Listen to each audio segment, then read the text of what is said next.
Americans love a pickup. Chevrolet's been making them for over 100 years. Great-granddad would have scratched his head over this one. Silverado EV is fully electric, built on a dedicated EV chassis.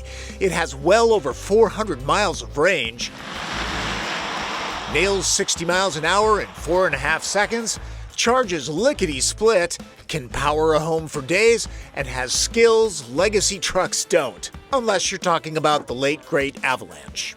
Silverado EV is a very deep truck. I can't emphasize that enough. And I'm at a press event just outside of Detroit, Michigan. So this video is going to be significantly different than the ones that I normally do, but I am going to give you a solid overview about what this can do and what it's all about. The focus at this event, the top trim fully loaded first edition RST. It has dual motor 4-wheel drive and an EPA estimated range of 440 miles if your bladder is curious. At $96,500 as tested, your wallet may choose ignorance. That's cheaper than Tesla's Cyber Beast, competitive with the smaller Rivian R1T, more pricey than Ford F-150 Lightning. So actually, kind of the sweet spot for pickup EVs. The number of bolts holding the 24-inch wheels on hints at the heft, some 8,500 pounds. Riders pair up at these events. I'll be getting lost at least once in the Detroit area with John Voelcker, who writes for Car and Driver, Inside EVs, The Car Connection, and more. It's the Volk and Voelcker show. It is Volk all the way around. So much Volk. I guess we should start the navigation. Indeed. 17.1 inches. It's a big, big screen.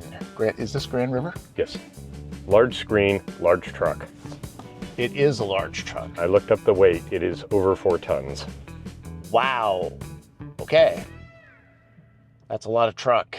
More with John later. Here is what makes Silverado EV go. The vehicle is equipped with a 205 kilowatt hour battery, which enables us to get a 440 mile range.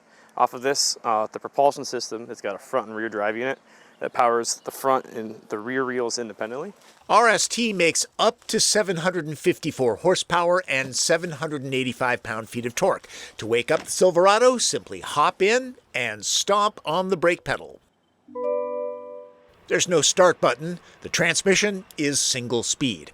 RSTs get a standard adaptive air suspension with 2 inches of drop or lift from the standard ride height. These are equipped with 4-wheel steer, so you actually have a rear steering gear on here that actually plays a lot into our steering modes when you go into your My Modes. You're talking about the phasing of it, and if you're in sport mode, you'll notice it'll move a little bit quicker and you get a little more input from the back by design and as they tuned it to. You go to normal, it's a feel that a lot of people will like. Charging speed is best in class. It's got a max charge rate of 350 kilowatt hours, which is equivalent to 100 miles in 10 minutes. If you're looking at 0 to 80, we see it in the 40-45 minute range depending on the charger capacity. So I have a 50 amp kilowatt on my house right now. I'm getting about 19 to 22 miles per hour. GM's Ultium battery technology is scalable. The 205 kilowatt hour pack, the same one in GMC Hummer EV, uses 24 modules. After an awkward delay, it seems the General is finally producing Ultium in volume. Regen levels can be set in the menu, plus there's this paddle to add more recuperation, squeeze harder to add more drag. One pedal driving is easy. Let's get back to driving. I don't know if you can hear this. Do you hear that? That Yeah. sound? Pedestrian alert noise, I think? I guess. Cadillac Lyric makes this humming sound that some people say sounds ethereal, others spooky. So I don't know. Maybe this is the sound of Silverado.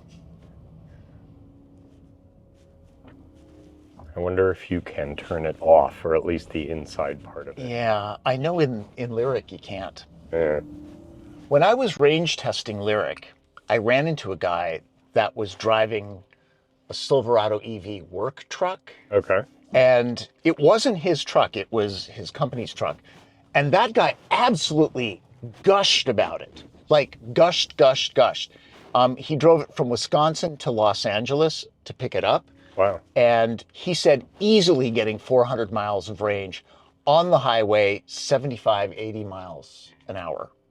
So I don't know that we can do a true range test today, but they say it has range for days. Yes. And I've found General Motors range estimators to be somewhat more on the nose more often than those of other makers, in part because they've got a fair amount of experience with EVs and range. But it's also important to remember that part of that weight is a truly gigantic battery pack. Yeah. It what, weighs more than a Honda Civic? Yes. Seriously. Near as John and I can tell, Silverado EV will hit its 440-mile range without too much trouble, at least on this 75-degree day, and we're not babying it. Wow. Great acceleration. Yeah. That I could feel from here without even looking. And I didn't even floor it. Sharp curve, slow down. Even with batteries in the floor, low center of gravity.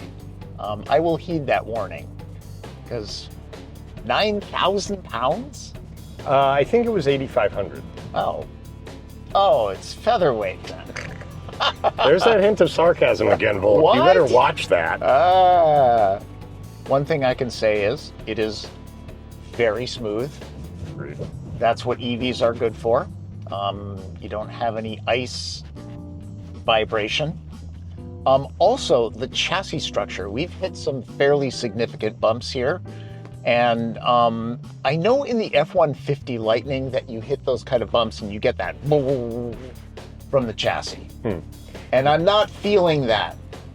This is a solid. unibody vehicle. Yeah. As opposed to the F-150, which has a frame, a cab, and a bed. Right, and a lot of people forget that the F-150 is actually a regular F-150 with batteries in between the frame rails. Right. Whereas this is a dedicated design. Right. This is fundamentally a GMC Hummer EV underneath. Yep. With a little bit less oomph in certain ways, but a lot of the same features, including rear wheel steering. Yeah. And what's the turning radius? 42 feet? Yeah. This is a big truck. Yeah. That's good to have. Having driven the Hummer EV for something as massive as it was, I was quite surprised how nimble it seemed, which is a word I would not normally apply to a vehicle of that size, power, weight, and height. But yeah, and you know, piloting this in slow traffic and all, my big complaint about pickup trucks these days is that they're too big, right? But from behind the wheel, this feels really manageable. There's something about it that it doesn't feel like I'm driving an aircraft carrier. This would lose a drag race to the tri-motor Cyber Beast, but the dual-motor Silverado EV RST is no slouch. Time to test WOW mode, or wide open watts, the Chevy mode of the GMC Hummer WTF. Not quite as fast, but still pretty impressive. So how do I get it into WOW mode? So if you go to your driver modes, and then to get into wide open watts, it's that double electric bolt button down there. Oh, sound effects. Yeah. And then to get the absolute max out of it, we recommend going to the entry exit ride height, hit the down twice, and that will lower 50 millimeters, help with some of the weight transfer. Is it like launch control where left foot on the brake, Nope. right foot, just slam the throttle? Slam the throttle. All right. Everything secure? Let's go.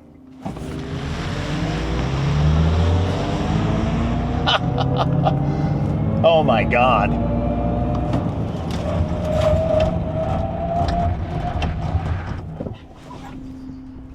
Wow.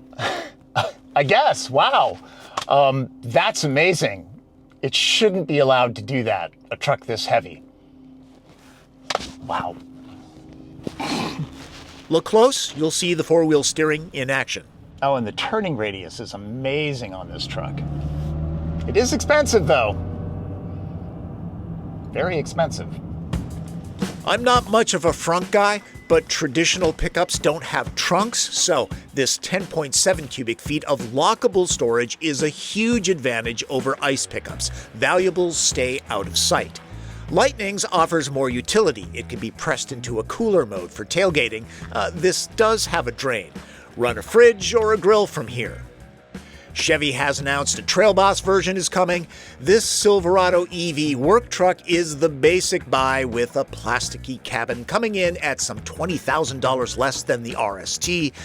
The fancy pants truck might actually be a better value if the features get used, since RST gets all of them.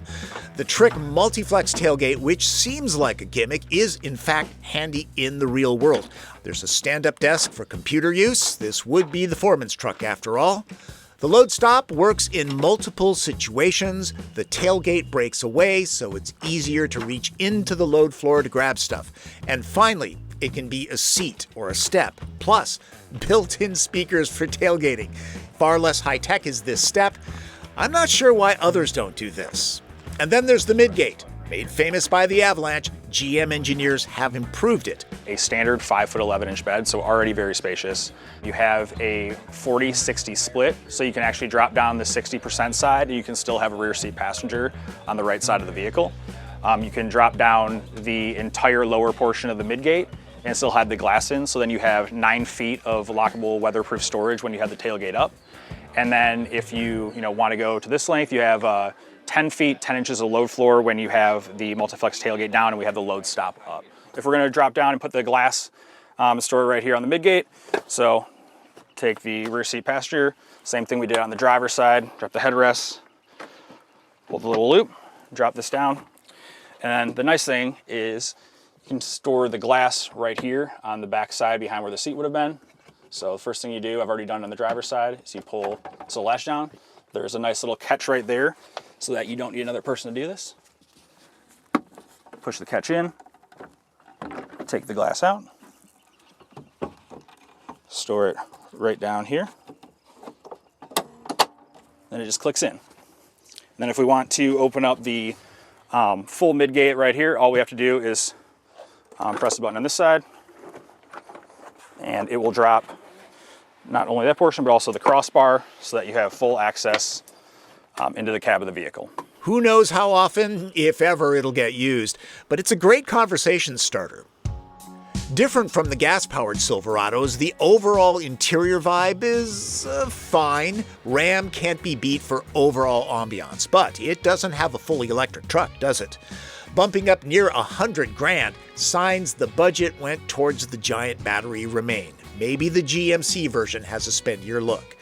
Peeking into a bunch of these pre-production units found solid build quality, but this dash stitching was universally crooked. Get on that supplier, GM. Like any good pickup, there are enough large storage slots and cubbies to clear out your self-storage unit. Something this large practically needs an arsenal of cameras. The RST delivers, including this. Seats are heated and vented, the wheel is toasty, lots of luxury features. Sorry, didn't have time to evaluate the Bose system. Some folks don't like the light controls on the touchscreen. GM will point out all of these hard buttons. It feels like a normal truck. Great Grandpa could have gotten around in here. It's not as controversial as firing the entire supercharger staff, but there's frustration over GM ditching Apple CarPlay and Android Auto. Now, after a short time using the Ultifi interface with the huge 17.1-inch screen, I'll put away my torch and pitchfork until I spend more time with it. It seems to work. Reminiscent of Toyota's voice command-oriented system, both use a Google software foundation, but GM adds a traditional home screen, so using the interface in the usual way is easier. Plus, the data plan is free for at least 8 years. Apps are downloaded from the Google Play Store. Texting is supported, but no native iMessage or Apple Music, at least for now. The gauge cluster can be switched up in a number of different ways. John and I experienced the usual learning curve expected with a new interface, but no software glitches in the 5 hours that we were in these trucks. All right, we have the green bar on the steering wheel, which means Super Cruise is driving. John and I think we agree that Super Cruise is hands down or hands free the best semi-autonomous driving. There is no full self-driving yet. Underscore. I have driven Super Cruise, or I have been driven by Super Cruise for hours without touching the steering wheel or the pedal, without doing anything. You can really, truly keep your hands off the wheel. And this one is the only one that will tow. It also does automatic lane changes. As we just saw. Yeah. And the really cool thing is, unlike many drivers who just park in the left lane, once it senses that it can get over, it moves over. It's very polite. Thank you, GM. Thank you. Thank you very much. Yeah. Range drops when EVs haul and tow, usually dramatically. Silverado EV's max payload is 1,500 pounds. That's on the low side for EV pickups. Max trailering is 10,000 pounds, mid-pack in class. I can only surmise that Silverado, the range champ at 440 miles, is theoretically the best machine for intense use. Silverado is a very large pickup. That doesn't necessarily mean it's going to have a roomy back seat, but it's really spacious. I'm 5'9". I have good headroom. Knee, leg, and foot room are epic. The cushions are high enough and long enough so that thigh support is terrific. The door openings are big. Now, it is high, so little kids might have an issue getting in and out, but that's going to be like any pickup truck. Phones can be charged, no climate zone, but rump roasters. A board flat floor helps with footroom. It's spacious and airy back here with large side windows. Front storage means owners won't need to lock things up in this space as often, but the option is there. John and I had limited time in Silverado EV RST, but find it impressive. Here's my take on it. Green lights. Impressive power, charging speed, and range. 440 miles seems like a reality. Excellent road dynamics, refinement, comfort, and drivability. The turning radius is remarkable for a full-size truck. Front storage, an origami tailgate, and the exclusive midgate mean unmatched utility. The overall normalcy of the Silverado means little to no learning curve. Yellow lights? The user interface with free connectivity doesn't really need CarPlay. Tell that to the folks used to it. Cabin space looks fine. At nearly $100,000, it's lacking top-grade high country feels. While few people will tax its towing and hauling ability, competitors edge Silverado in those categories. Red lights. Only the boss can afford this truck. It's huge, effectively larger and heavier than all other EV pickups. The black eye being associated with the slow rollout of GM's Ultium platform and Blazer EV's software woes. Again, in our day with this EV, it was smooth sailing. Price and garageability will be issues for some. Considering the Optimus Prime transformation moves and the driving dynamics that Silverado offers, it would be wise to test drive one of these. It's a very good truck. Until battery prices tumble, all in this class require a thick wallet. The Bowtie brand might be a century old, but it's clearly learning new tricks. Chevy invited us out to a house pack with vehicle-to-home technology. The new GM Energy division is producing everything needed to power a home for days off of a vehicle in case of a blackout. It's also developing modular battery packs that can be floor or wall mounted. They don't use the Ultium chemistry. Apparently, it's not ideal for home use. It's probably expensive, but so is a gas-powered generator system. GM says that many of its Ultium-based vehicles will be able to juice up your home and even send excess power back into the grid.